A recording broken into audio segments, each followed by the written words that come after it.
South Carolina preparing to honor civil rights leader Reverend Jesse Jackson. This coming Monday, on March 2nd, his body is going to lie in state at our South Carolina Capitol building. This is an extremely rare honor, especially for someone who was not an elected leader. Yeah, News 19's Ariana Clay spoke with civil rights scholars at USC today who say that Jackson's impact goes far beyond politics.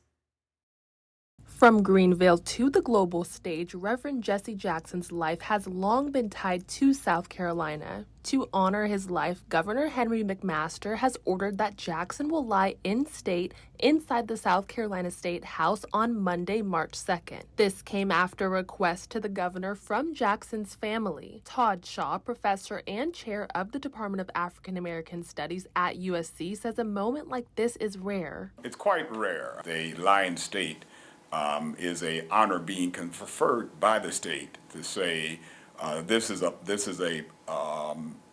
public moment of grief, or this is a public moment of grief and remembrance of the significance of this person's life. Jackson is just the second Black person to ever be honored in this way. The other was for Reverend and State Senator Clemente Pinckney, who was murdered during the Mother Emanuel Church massacre in Charleston in 2015. The circumstances of their deaths are quite different, but they were both reverends. They were both civil rights leaders and leaders who made quite a difference in public affairs and politics and government. James Cook, assistant professor of history at USC, says this honor shows you don't have to hold office to make a lasting impact. It's really exciting to see the state recognize him in this way, and I hope people, as they're remembering his life, take some time not just to think about his impact, but the ways he kind of, challenge everyone to come to the table and work towards a better community and a better state and a better country. Shaw says the moment allows South Carolinians to reflect on a legacy rooted in the state. In many ways, when he's gone on and become an international figure,